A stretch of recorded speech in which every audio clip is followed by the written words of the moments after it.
Você está ouvindo o Pode Pensar, o podcast para inspirar reflexões à luz da doutrina espírita.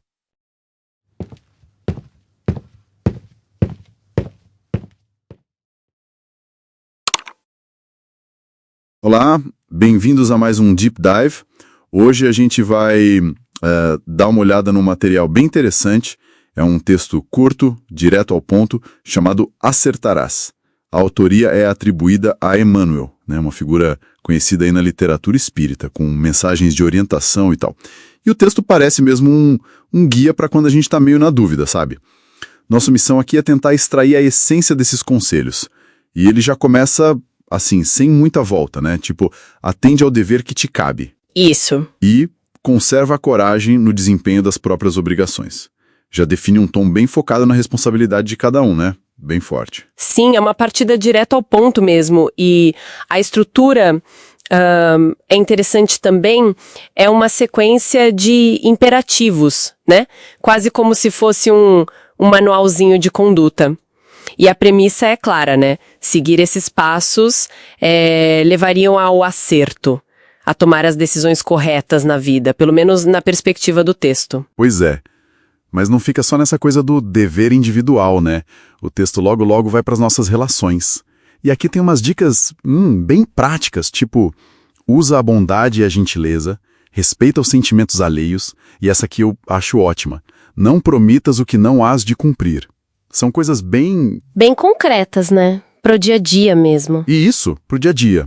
E tem mais, olha, esclareça sem discutir e não interrompa quem fala. Coisas básicas de convivência, mas que a gente esquece, né? Com certeza. E o fascinante aqui pra mim é como o texto aborda o conflito, a negatividade. Aquela orientação, cala-te diante dos ofensores. Nossa, isso é quase radical hoje em dia, né? É verdade. E ainda vai além, sugerindo considerar o ofensor na condição de enfermo necessitando de tratamento. Isso é forte, não parece ser só sobre ser passivo, sabe? Talvez seja mais uma tática de inteligência emocional, né? Controlar a sua reação interna para tentar desarmar o conflito por fora. É uma perspectiva interessante essa. E essa ideia, então, se conecta com não guarde ressentimento e evite melindres e queixas, certo? Exato. Parece uma estratégia completa pra gente não se deixar, consumir pela negatividade. Mas assim, essa parte de ver o ofensor como enfermo, nossa, não parece nada fácil de aplicar na hora H, né? Na hora da raiva. Ah, sem dúvida. É um desafio enorme. Exige um nível de desapego, de compaixão, que vai um pouco além da nossa reação mais comum humana, né? Mas o texto insiste nessa linha. Ele reforça a empatia de uma forma bem explícita, né?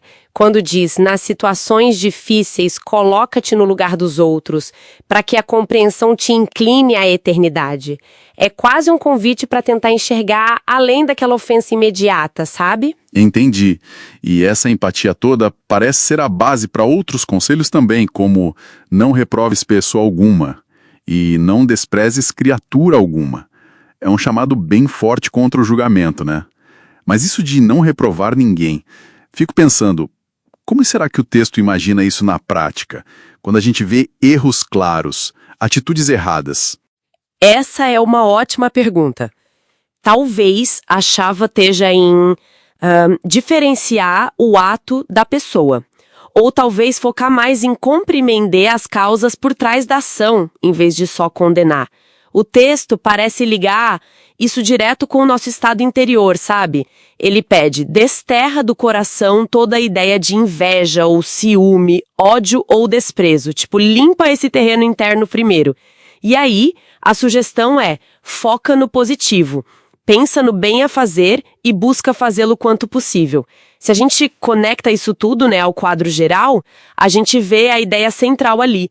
O estado interior é que meio que impulsiona a ação correta no mundo. Faz sentido? Totalmente.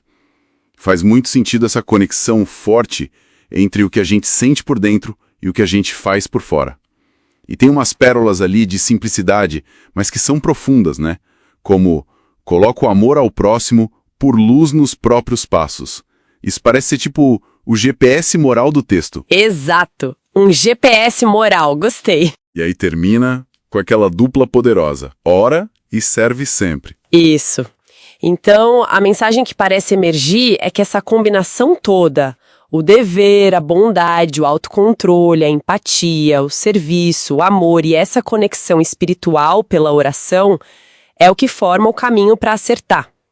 Não são só regras soltas, sabe? É mais um sistema interligado de princípios e práticas. Então, resumindo aqui o nosso mergulho, o que a gente pode dizer é que o Acertarás oferece um guia bem denso para a nossa conduta pessoal, né?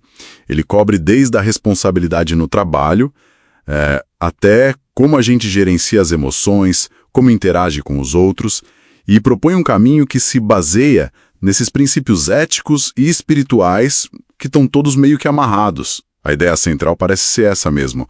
O agir correto nasce de um estado interior que a gente cultiva. Exatamente. E a beleza do texto, para mim, está justamente aí, em como ele consegue amarrar a disciplina interna, sabe? Lidar com a mágoa, a inveja, a queixa, com ações externas bem concretas, como servir, ser gentil, não julgar, respeitar a opinião do outro.